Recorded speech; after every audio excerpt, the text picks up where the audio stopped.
मन्नाथ श्री जगन्नाथ मद्गुरु श्री जगद्गुरु मदात्मा सर्वभूतात्मा तस्मै श्री गुरवे नमः। कार्तिक महात्म्य अष्टादश अध्याय। नारद उवाच इत्थं तद्वचनं श्रुत्वा धर्मदत्तः स विस्मयः प्रणम्य दण्डवत् भूमौ वाक्यं चेदमुवाच। शुण राजन चूडामणि विष्णुदूतंक वाक्य शुणि से विप्रवर धर्मदत्त पुनि भूमिरे प्रणमित उठी कपाळे कर देई बोइले शुणि मा गोसाई प्राणी सुगति अर्थे बही षड प्रकारे धर्म कही यज्ञादि दान तीर्थ व्रत तपस्या चांद्रायण मत ए विधि धर्म षड गुणे जे करे सात्विक लक्षणे बहुत दिने सिद्ध होई अंते अच्युत पासे जाई तुलसी जल प्राप्ति मात्रे कल्मष न रहिब गात्रे। एकथा देखिली प्रत्यक्ष कलहा नामे स्थिरी मोक्ष ए बड़ दुर्लभ महिमा तुम्भे सर्वज्ञ पुण्य आत्मा आउ कि देखी अछि काहि तुलसी घेनी तपदाही संसारु जाइछन्ति तरी तुलसी वृक्ष सेवा करी एकथा देखिथिले कह मोर संशय मनुदह। विप्रवचने विष्णुदूते बोलन्ति शुण एक चित्ते तुलसी महिमा जे मंत कहिबा तहिर वृत्तान्त पूर्वे जे कांची नरपति नाम ता चोल चक्रवर्ती विष्णु भगत पणे राजा धर्मे पालई जन प्रजा जावत अरजहीवित तावत धर्म थाई चित्त धर्मे सकल जने प्रीति धर्मे संचयी सर्व कीर्ति आत्मार तारण निमन्ते विष्णु से बही शुद्ध चित्ते पूर्वे समुद्र तीरे राजा नित्य करई विष्णु पूजा पाषाणे देउल तोड़ाई पारुषे पोखरी खोलाई विविध तरु फल पुष्पे जतने रोपी चारि पासे गड़ाई सुवर्ण प्रतिमा अनंत पुरुष उत्तमा प्रासाद मध्ये ताकु स्थापी आगे पूजई नाम जपी नवीन रत्न हीरा लीला माणिक्य मुकुता पोहला वैदुर्य पद्मराग मणि मर्कत रत्न आदि आणी मंडणी करी विष्णु अंगे वस्त्रे कुसुम नाना रंगे विविध उपहार बाड़ी पूजा करई स्तुति पढ़ी गंध चंदन धूप दीपे संजोगी श्रीहरि समीपे पूजा करई शुद्ध मने आज्ञा मागई प्रतिदिने। हे प्रभु परम ईश्वर मोर प्रजा को सुखी कर प्रकाश हुआ सर्व हृदय मो मन रहु तुम्भ पादे ए मंत बोली आज्ञा मागे जगत जन अनुरागे ए मंते केते काल गला दिने ए मंत कृत्य हेला नृपति विष्णु पूजा काले एक ब्राह्मण आसी मिले नाम ताहार विष्णु दास सेहि नगरे तार वास दशमी तिथि निशि शेषे विष्णुक दर्शन आसे स्नान सारी प्रातः काले प्रवेश हेला देव आले हस्ते ता तुलसी मंजरी विशेषे पत्र द्रोणे भरी देउल भितरे संभाई मंडिला विष्णु अंगे नेई तुलसी दले विष्णु बेश ताहांकु होइला अदृश्य ତା ଦେଖି କୋପେ ନୃପବର ବିପ୍ରଙ୍କୁ କରଇ ଧିକାର। ବୋଇଲା ଧିକ ତୋର ବୁଦ୍ଧି ତୁ କିସ ଜାଣୁ ପୂଜା ବିଧି। ସ୍ୱଭାବେ ଦୁଃଖୀ ଅକିଞ୍ଚନ ଦରିଦ୍ର ପଣେ ଜ୍ଞାନହୀନ। ତୋତେ ମିଳିବ ବା କିସ ବିଷ୍ଣୁଙ୍କୁ କରିବୁ ସନ୍ତୋଷ। ଦେଖ ମୋହର ପୂଜା ବିଧି ରତ୍ନ କାଞ୍ଚନେ ସର୍ବସିଦ୍ଧି। ମଣ୍ଡିଛି ବିଷ୍ଣୁ କଳେ ବର କେମନ୍ତେ ଦିଶଇ ସୁନ୍ଦର। ତୁ ଆସି ବେଶ ଭ୍ରାନ୍ତି କଲୁ ତୁଳସୀ ଦଳେ ଉହାଡ଼ିଲୁ। ଏଣୁ ମୋ ମନେ ମହାତାପ ନ ଦେଖି ବିଷ୍ଣୁ ନିଜ ରୂପ। ତୁ ଯେ ବ୍ରାହ୍ମଣ ବୁଦ୍ଧି ନଷ୍ଟ କେବଳ ବର୍ଣ୍ଣ ମଧ୍ୟେ ଶ୍ରେଷ୍ଠ। ତେଣୁ ସହିଲି ତୋର ଦୋଷ ଆଉ ବୋଲିବୁ ଅବା କିସ। ରାଜା ବଚନ ବିପ୍ର ଶୁଣି ସଧୀରେ କହୁଅଛି ବାଣୀ। ହେ ନୃପ ନ କରିବ କୋପ ମୋଠାରୁ ଶୁଣିବା ସ୍ୱରୂପ। ଉତ୍ତମ ଋଷିଙ୍କ ବଚନେ ମୁଁ ଶୁଣିଅଛି ପୂର୍ବ ଦିନେ। ବିଷ୍ଣୁ ପୂଜା ନିମନ୍ତେ ଦ୍ରବ୍ୟ ବହୁ ବିଧାନେ ଭିଆଇବ। ପୃଥିବୀ ତୁଳେ ପାତ୍ର କରି ବ୍ରହ୍ମା ବଚନେ ଶକ୍ତି ଧରି। ଦ୍ରବ୍ୟ ସଞ୍ଚି ଶୁଦ୍ଧ ଚିତ୍ତେ ସାତ ସମୁଦ୍ର ଜଳ ଯେତେ। ଅର୍ଘ୍ୟ ନିମନ୍ତେ ଯେତେ କ୍ଷୀର ମେରୁ ସମାନେ ଅଳଙ୍କାର। ଶପଥ ନିଧି ରତ୍ନମଣି ମଣ୍ଡିବ ବିଷ୍ଣୁ ଅଙ୍ଗେ ଆଣି। ପାରିଜାତକ ଆଦି ପୁଷ୍ପେ ମଳୟ ଚନ୍ଦନ ସୁବାସେ। ଜଗତେ ଯେତେ ସ୍ୱାଦୁ ଫଳ ପୂଜାରେ ବାଢ଼ିବ ସକଳ। ଷୋଡ଼ଶ ଭାବେ ପୂଜା ବିଧି ନିଗମ ମନ୍ତ୍ର କରି ସିଦ୍ଧି। ବ୍ରହ୍ମ ମୁନିଙ୍କ ଉପଦେଶେ ବିଷ୍ଣୁଙ୍କୁ ପୂଜିବ ହରଷେ।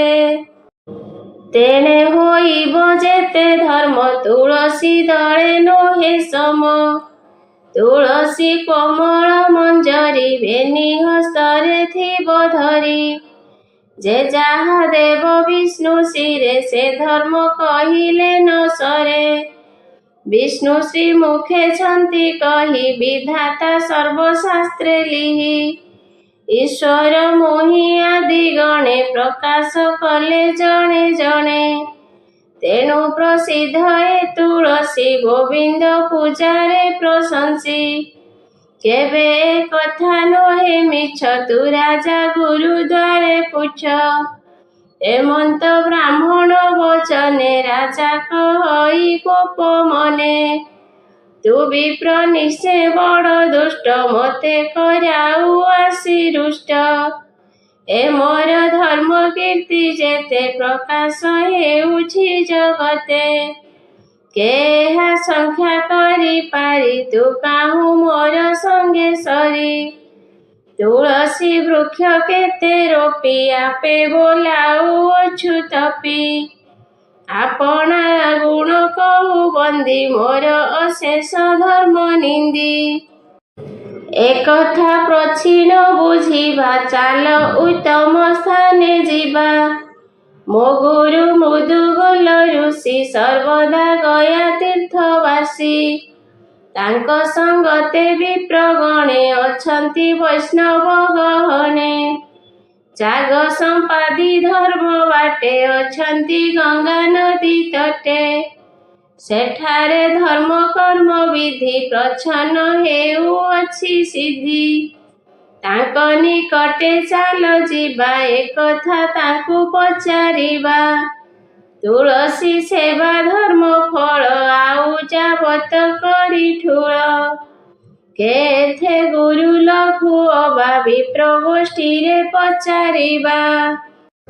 ଏମନ୍ତ ବୋଲି ବିପ୍ରମଣି ବିପ୍ରଙ୍କୁ ସଙ୍ଗେ ସଙ୍ଗେ ଆଣି।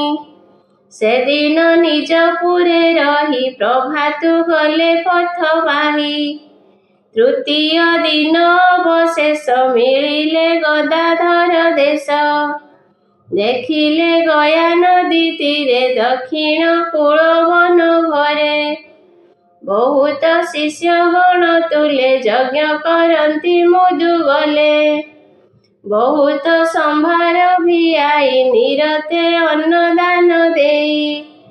ବିବିଧ ବନ ମନୋହର ନିର୍ମାଣ ଧର୍ମଶାଳା ପୁର। ଯତି ବୈଷ୍ଣବ ବୃନ୍ଦ ମିଳି ତୁଳସୀ ବନ ପ୍ରତିପାଳି। ଦିଅଇ ନାନା ଉପହାର ବିଷ୍ଣୁ ସେବାରେ ତତ୍ପର। ତୁଳା ମକର ମେଷ ମାସ ଶ୍ରୀ ଏକାଦଶୀ ଉପବାସ। ଏ ଧର୍ମ ମାନ କହି ମୁଖେ ଦିନ ବଞ୍ଚନ୍ତି ଅତି ସୁଖେ। ତା ଦେଖି ଚୋଳ ଚକ୍ରବର୍ତ୍ତୀ ଆନନ୍ଦେ ଚାହିଁ ଚଉକତି। ଯେ ବିଷ୍ଣୁ ଦାସ ଦ୍ୱିଜବର ମନେ ଚିନ୍ତଇ ଚକ୍ରଧର। ଆନନ୍ଦ ଯଜ୍ଞ ସ୍ଥାନ ଦେଖି ରାଜା ସହିତେ ଚିତ୍ତେ ସୁଖୀ। ସୁମରି ଗୁରୁ ଉପଦେଶ କହନ୍ତି ମହାଦେବ ଦାସ। ସକଳ ଲୋକ ଚିନ୍ତ ହରି ଭବ ସାଗରୁ ଜୀବ ତରି। ଇତି ଶ୍ରୀ ପଦ୍ମପୁରାणे ଉତ୍ତରଖଣ୍ଡେ କାର୍ତ୍ତିକ ମାହାତ୍ମ୍ये ଚୋଳରାଜ ବିଷ୍ଣୁଦାସ ସମ୍ବାଦେ ନାମ ଅଷ୍ଟାଦଶ ଅଧ୍ୟାୟ। ऊनविंश अध्याय। विष्णुदूत उवाच शृण हे विप्र धर्मदत्त। जे पूर्वे प्रच्छन्न भकत से राजा चोळ चक्रवर्ती। धर्मे निश्चय तार मति से विष्णु दासଙ୍କ संगते गयाकु गमन करन्ते। मिलिले मुदुगल पासे चरणे नमिले विशेषे। कल्याण कले मुनिवर राजा कहई जोड़ी कर। भोगुरु शुण सावधाने आम्भे विवादिबे निजने। धर्म पचारि आसिअछु जे जाहा कर्मे अर्जिअछु। कहिबु तुम आगे सत तुम्हे बुझिब बेनि मत। अधिक हेब काहा धर्म तुम्हे कहिब यथा कर्म। प्रथमे मोर धर्म शुण मो इष्ट देव नारायण। तार संतोषे मोर बुद्धि नित्य करई पूजा विधि। जावत रजई धन दाने संतोष मोर मन। क्षुधार्थ अतिथि प्रदेशी एहांकु अन्न देई तोषी। करई धर्म कीर्तिमान कुपतड़ा गौपवन। गोशाला धर्मशाला घर निरक्ष जनक मंदिर। प्रासाद प्रकार मंडप विजे करई विष्णु रूप। आधि उपाधि रे भिआई यतने छत्र दान देई। ग्रीष्म काले जल दान सर्वदा काले मिष्टान्न।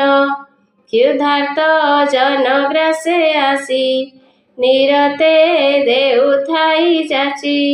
राजसूयादि यज्ञ जेते करुथाई मु विधि मते। आवर देश काल दिने सुपात्र दान शुद्ध मने। एमंत धर्म मोर जेते संक्षेपे कहिबि मु केते। तुम्भे कथा अनुसरी बुझिबा विप्रଙ୍କୁ पचारि। ए धर्म करिअछि जेते लक्ष्य कि मो धर्म संगते। ए बाणी शुणी विष्णु दास कहुछि जागी कर पास।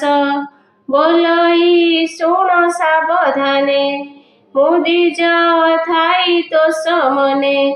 तुलसी वृक्ष सेवा करी गोविंद नाम मने धरी। वेदाध्ययन करी मुखे ଦିନ ବଞ୍ଚଇ ଦୁଃଖେ ସୁଖେ। ଏଥୁ ମୋ ଆନ ଧର୍ମ ନାହିଁ, ନୃପତି ତୁଲେ ବାଦ କାହିଁ। ତୁମ୍ଭେ ଧର୍ମ ଅନୁସରି, ରାଜାଙ୍କୁ କହ ବୋଧ କରି। ଏ ବାଣୀ ମୁଦୁଗଲ ଶୁଣି, ଉପ୍ରଧ କରି ମନେ ଗୁଣି। ଜାଣିଲେ ବିପ୍ର ଧର୍ମ ଶ୍ରେଷ୍ଠ, ନୃପତି କରିଛି ଅନିଷ୍ଟ। ସ୍ୱଭାବେ ରଜଗୁଣ ଫଳେ, ତାମସ ଉପୁଜଇ ହେଳେ। ଏକଥା ଉଚିତ ଏହାର, ଆମ୍ଭେ କହିଲୁ ନୃପବର। କିଅ ବା ନୋହିବ ସନ୍ତୋଷ, ଏ ଆମ୍ଭେ ଯଜମାନ ଶିଷ୍ୟ। ଏକେ ବ୍ରାହ୍ମଣ ମହାତପୀ, ମିଛ କହିଲେ ହେବା ପାପୀ। ଏଥକୁ ଉପାୟ କରିବା, ଅନ୍ୟ ମୁଖରେ କୁହାଇବା। ଏତେ ବିଚାରି ମୁନିବର, ରାଜାଙ୍କୁ କହନ୍ତି ମଧୁର।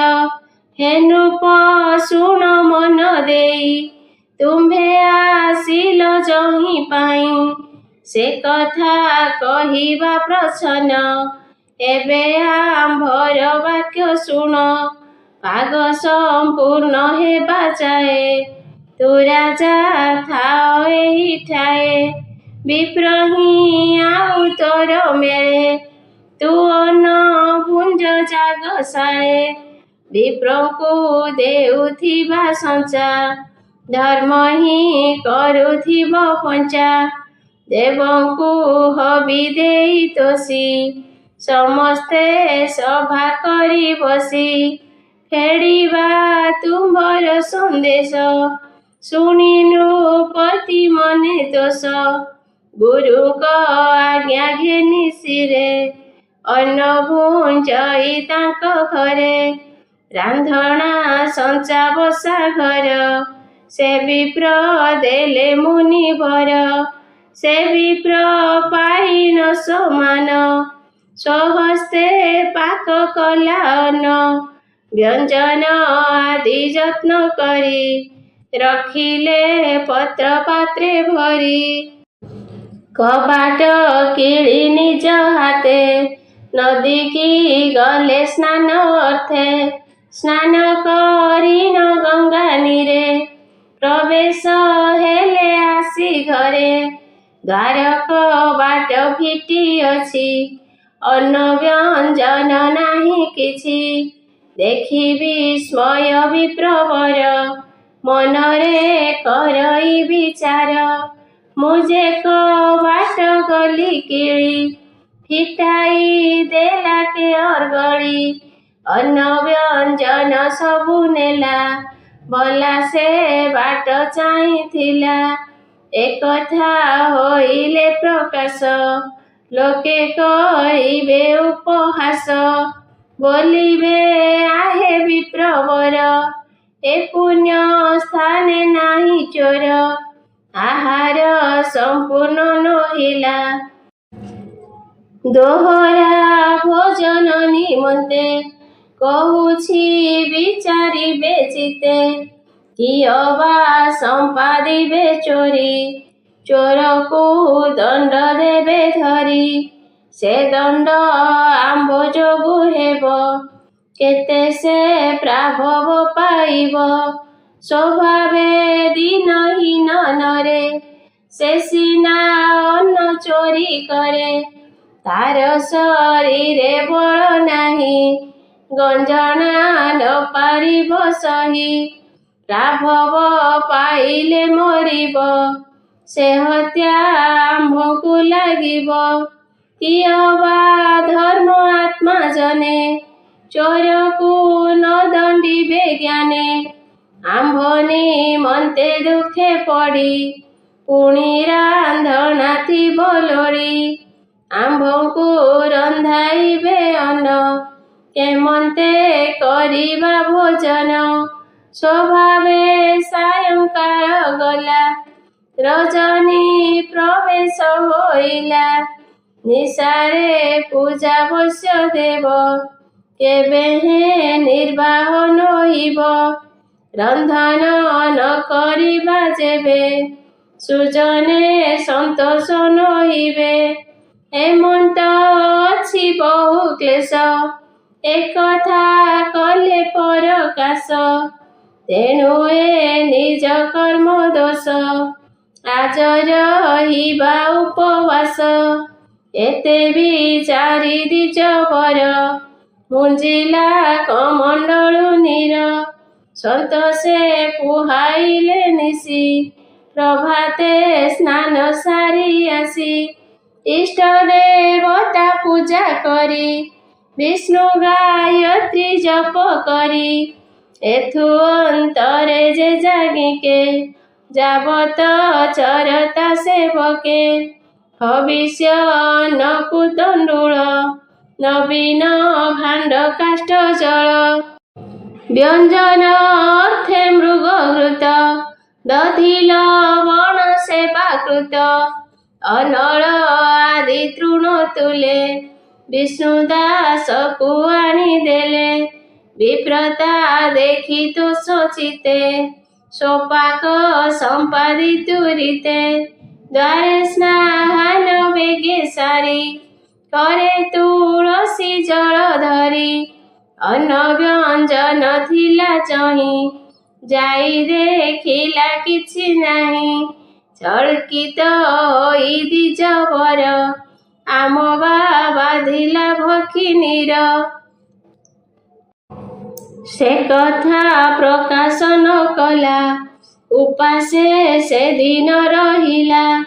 ଆରେକ ଦିନେ ବିପ୍ର ପୁଣି ରାନ୍ଧଣା ସଞ୍ଚା ଦେଲେ ଆଣି। କ୍ଷୁଧାର୍ଥ ହୋଇ ବିଷ୍ଣୁ ଦାସ ସେଦିନ ରାନ୍ଧିଲା ପାୟସ। ଶୀତଳ ଅର୍ଥେ ପତ୍ରେ ବାଢ଼ି ଆପେ ବସିଲା ଦ୍ୱାର ମାଡ଼ି। କ୍ଷୁଧାରେ ପାଇ ବଡ଼ ଶ୍ରମ ଅଳପେ ଆକର୍ଷିଲା ଘୁମ। ତକ୍ଷଣେ ତେଜିଲା ଅଳସ ଚାହିଁଲା ନ ଦେଖି ପାୟସ। ମନେ ନୋହିଲା ଆତ୍ମା କ୍ରୋଧୀ ଉଦକ ପାନେ ଆତ୍ମବୋଧି। ପୁଣି ଚତୁର୍ଥ ଦିବସେ ଅନ୍ନ ରାନ୍ଧିଲା ନିରଳସେ। ସତରେ ପଖାଳି ପୟର କ୍ଷୁଧାରେ ହୋଇ ତତ୍ପର। ଅନ୍ନ ରାନ୍ଧିଲା ଯତ୍ନ କରି କରେ ଉଦକ ଚଳୁ ଧରି। ଗୋବିନ୍ଦ ରୂପ ମନେ ହେଜି ଧ୍ୟାନ ଗୋଚରେ ଚକ୍ଷୁ ବୁଜି। ବିଷ୍ଣୁଙ୍କୁ କଲା ନିବେଦନ ଚାହିଁଲା ପାତ୍ରେ ନାହିଁ ଅନ୍ନ। ନ ଦେଖି ବିମୁଖ ନୋଇଲା ବିଚାରେ ମୋର କର୍ମ ଭଲା। ଯେଉଁ କ୍ଷୁଧାର୍ତ ଦିନ ଜନ ନୀତି ହରଇ ମୋର ଅନ୍ନ। ଆମବା କରେ ତାର ତୋଷ ଏ ମୋର ପୂର୍ବ ଭାଗ୍ୟ ଯଶ। ଏମନ୍ତ ମନେ ବିଚାରିଲା ସେଦିନ ଉପବାସ କଲା। ଏହି ପ୍ରକାର ପ୍ରତିଦିନ କେ ଘେନି ଯାଏ ତାର ଅନ୍ନ। ନୟନ ପିଛାଡ଼ିବା ମାତ୍ରେ ଅନ୍ନ ନ ଥାଏ ଆଉ ପାତ୍ରେ। ଏମନ୍ତେ 7 ଦିନ ଗଲା ବ୍ରାହ୍ମଣ ମନେ ବିଚାରିଲା। କେହରୁ ଅଛି ଅନ୍ନ ମୋର ମୋତେ ତ ନ ହେଲା ଗୋଚର। କିସେ ଦେବତା ଭୂତ ପ୍ରେତ କେ କରୁ ଅଛି ଏଡ଼େ କୃତ। କି ବାଉର ଗନର ଦୁଃଖୀ ମୁହିଁ ତ ନ ପାରିଲି ଦେଖି। ଆଜ ଧରିବି ଲୁଚି ବସି କେ ଅନ୍ନ ନେଉଅଛି ଆସି। ଏତେ ବିଚାରି ବିପ୍ର ମନ ତୁରିତେ ସାରିଲା ରନ୍ଧନ। କୋଠିରେ ଭୋଜନ ସଂଯୋଗୀ ଭିତରେ ବସିଅଛି ଜଗି। ଏହି ସମୟେ ଏକ ନର ଅତି ଦୁର୍ବଳ କଳେବର। ବୟସେ ବୃଦ୍ଧ ଅସ୍ଥି ଚର୍ମା ଚଣ୍ଡଳ ରୂପୀହୀନ କର୍ମା। ଛିଣ୍ଡାଲେ କଡ଼ା ବସ୍ତ୍ର ଧଡ଼ି କଟିରେ ବାନ୍ଧି ଅଛି ଭିଡ଼ି ଗଳାରେ ଲମ୍ବି ଅଛି ଖଣ୍ଡେ ପାଦ ଦଉଡ଼ି ଡୋର ମୁଣ୍ଡେ ଚାଲନ୍ତେ ତନୁ ଥର ଥର ନୟନୁ ଝରୁ ଅଛି ନୀର କ୍ଷଣ କ୍ଷଣ କେ ତା ପୋଛି ଆଗ ପଛକୁ ଚାହୁଁଅଛି ଅଳପ ନଇଁବା ପରାୟ ମନେ ବିରାଜୁ ଅଛି ଭୟ ବ୍ରାହ୍ମଣ ଗୃହେ ଆସି ମିଳି ବାଢ଼ିଲା ବସି ଅନ୍ନ ତୋଳି ମନ୍ଦିରୁ ହୁଅନ୍ତେ ବାହାର ବ୍ରାହ୍ମଣ ଡାକିଲା ପଛର କିମ୍ପାନେ ଉଛ ତୁଚ୍ଛା ଅନ୍ନ ଭିତରୁ ଦିଅଇ ବ୍ୟଞ୍ଜନ ଗୋକ୍ଷୀର ଘୃତ ଦଧି ଲୁଣ ସଂଯୋଗ ଦେବି ଏହି କ୍ଷଣ ସ୍ୱସ୍ଥାନେ ବସ ଅନ୍ନ ପୁଞ୍ଜି ମନରୁ ଭୟ ଭ୍ରାନ୍ତି ତେଜି ଏମନ୍ତ ବିପ୍ର ବାକ୍ୟ କର୍ଣ୍ଣେ ଶୁଣି ଚଣ୍ଡାଳ ଭୟ ମନେ ଅନ୍ନ ପକାଇ ପଳାଇଲା ଆଗେ ଯେ ଉଚ୍ଚ ଭୂମି ଥିଲା ଝୁଣ୍ଟି ପଡ଼ିଲା ମୁହଁ ମାଡ଼ି ପିଣ୍ଡରୁ ପ୍ରାଣ ଗଲା ଛାଡ଼ି ତା ଦେଖି ବିଷ୍ଣୁ ଦାସ ଚାହିଁ ଅତି ଆକୁଳ ମନ ହୋଇ ଅନ୍ନ ଚୋରକୁ ତୋଳି ବେଗେ ଦେଖିଲା ଜୀବ ନାହିଁ ଅଙ୍ଗେ ତାଟକା ହୋଇ ଦ୍ୱିଜବର ମୁଖେ ସଞ୍ଚିଲା ଶୀତ ନୀର ପତ୍ର ପଲ୍ଲବ ବେନିକରେ ସମ୍ମୁଖେ ବିଞ୍ଚେ ଧୀରେ ଧୀରେ ନିଜ ବସନେ ଘେନି ଧୂଳି ପୋଛିଆ ପଣା ଅଙ୍ଗେ ବୋଳି ନିର୍ଜୀବ ଦେଖି ତାର ଦେହେ ବିପ୍ର ବୁଡ଼ିଲା ଶୋକ ମୋହେ ବିକଳେ କରଇ ରୋଦନ ବୋଲଇ ଧିକ ମୋ ଜୀବନ ଏଡ଼େ ଅକର୍ମ କିମ୍ବା କଲି ନିଶ୍ଚୟ ଜୀବ ଥାଉ ମଲି କ୍ଷୁଧାର୍ତ ଜନ ଅନ୍ନ ଗ୍ରାସ ମୂର୍ଖ ସ୍ୱଭାବେ କଲି ନାଶ ମୁନିଏ କହିଛନ୍ତି ପୂର୍ବେ ଖାଇବା ଗ୍ରାସ ଭାଙ୍ଗେ ଯେବେ ଶପଥ ଜନ୍ମ ପରିଚନ୍ତେ ଅନ୍ନ ନ ମିଳେ କଦାଚିତେ ଆହାର ଦେଖାଇ ଯେ ଜନ ଘେନଇ ପ୍ରାଣୀଙ୍କ ଜୀବନ ସେ ପ୍ରାଣୀ କୃମି ପୋକ ହୋଇ ତପତ ନର୍କେ ପଡ଼ିଥାଇ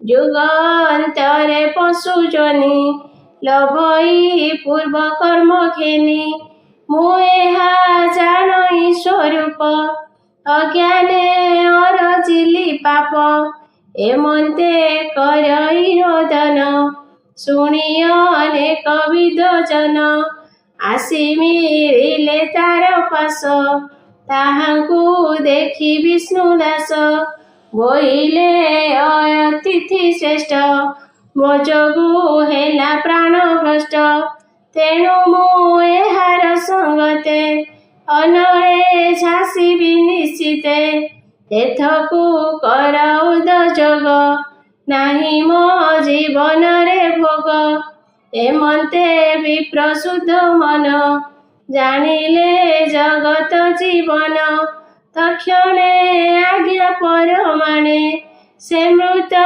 ଶବ ଗଲା କେଣେ ଆପणे ଦିବ୍ୟ ରୂପ ଧରି ଗରୁଡ଼ ପୃଷ୍ଠେ ବିଜେ କରି ଦେଖନ୍ତି ସୁର ନର ଋଷି ଉଜ୍ଜଲ୍ୟ ଜ୍ୟୋତି ବ୍ରହ୍ମ ରାଶି ଅତସୀ ପୁଷ୍ପକାନ୍ତି ବର୍ଣ୍ଣ ପୀତବସନ ପରିଧାନ ଚକ୍ର କମଳ ଶଙ୍ଖ ଗଦା ଯେ ଅଳଙ୍କାର ଅଙ୍ଗେ ସଦା ଏକୁଆରେ ତେଜ କାନ୍ତି ଜ୍ୟୋତି ଶରୀର ବିରାଜନ୍ତି ଶୁଭଇ ଜୟ ଶଙ୍ଖ ନାଦ ପାରୁଷେ ବେଡ଼ି ପାରିଷଦ ବହୁତ ସମ୍ପଦ ବ୍ୟବହାରେ ମିଳିଲେ ବିଷ୍ଣୁ ଦାସ ଠାରେ ଚାରି ଆୟୁଧ ଚାରି ଭୁଜେ ଘେନି ଦେବାଧିଦେବ ରାଜେ ବିପ୍ରକୁ ବେନି କରେ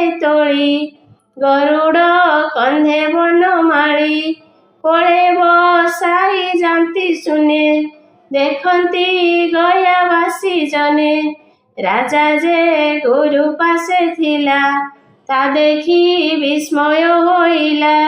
ଗୁରୁଙ୍କୁ କହଇ ବଚନ, କିସ ପୁଛିବି ଆଉ ପୁଣ୍ୟ।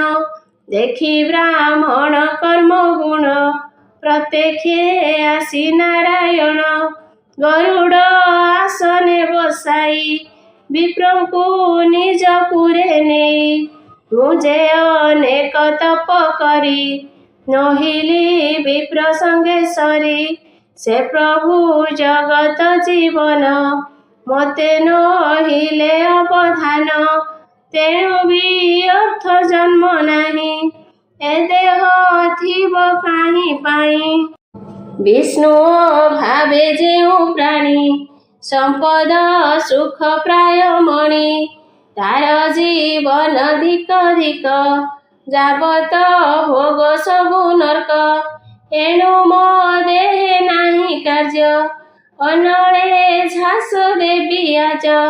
ଏମନ୍ତ ବୋଲି ନର ସାଇଁ, ପଡ଼ିଲା ଅଗ୍ନିକୁଣ୍ଡେ ଡେଇଁ। ବିଷ୍ଣୁ ଯେ ଥିଲେ ଅନ୍ୟ ମାର୍ଗେ, ତକ୍ଷଣେ ଲେଉଟିଲେ ବେଗେ।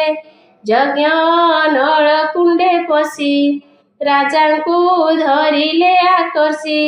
ବିକ୍ରମୀ ଗରୁଡ଼ କନ୍ଧରେ, ବିଜୟ କଲେ ଧାତିକାରେ। ବେନି ଜାନୁରେ ବେନି ଭୃତ୍ୟ, ବସାଇ କଲେ କୋଳାଗ୍ରତ। ଦକ୍ଷିଣେ ଦ୍ୱିଜ ବାମେ ନୃପ, ଯେସନେ ବ୍ରହ୍ମା ଶିବ ରୂପ। ମଧ୍ୟେ ସୁନ୍ଦର ଦେବରାୟ, ଶୂନ୍ୟେ ଶୁଭିଲା ଜୟ ଜୟ। ପଥେ କୁସୁମ ବୃଷ୍ଟି କରି, ବୈକୁଣ୍ଠ ବିଜେ ନର ହରି। ସେ ବେନି ଭୃତ୍ୟଙ୍କୁ ପାରୁଷେ, ରଖିଲେ ଅତ୍ୟନ୍ତ ବିଶ୍ୱାସେ। ଯେ ବିପ୍ର ନାମ ଅତିଶୀଳ, ସୁଶୀଳ ନାମେ ମହିପାଳ। ହେ ଧର୍ମ ଦତ୍ତ ଶୁଣ ତୁମ୍ଭେ, ସେ ବେନି ବିଷ୍ଣୁ ଗଣ ଆମ୍ଭେ। ସର୍ବଦା ବିଷ୍ଣୁ ଲୋକେ ଥାଉ, କାର୍ତ୍ତିକ ବ୍ରତେ ପୂଜା ପାଉ। ଯେ ପୂଜେ ଉଦ୍ଯାପନ କାଳେ, ସେହି ବସନ୍ତି ଆମ୍ଭ ମେଳେ। ତୁ ଯେ ବୁଝିଲୁ ଧର୍ମ ରୀତି, ତୁଳସୀ ସେବା ବିଷ୍ଣୁ ଭକ୍ତି। ଇତି ଶ୍ରୀ ପଦ୍ମପୁରାणे ଉତ୍ତରଖଣ୍ଡେ କାର୍ତ୍ତିକ ମହାତ୍ମ୍ये ଅତିଶୀଳ ସୁଶୀଳ ଚରିତ कथने नाम ऊनविंश अध्याय। गोविंद हरे गोपाल हरे, नटनागर कान्हा श्याम हरे। गोविंद हरे गोपाल हरे, नटनागर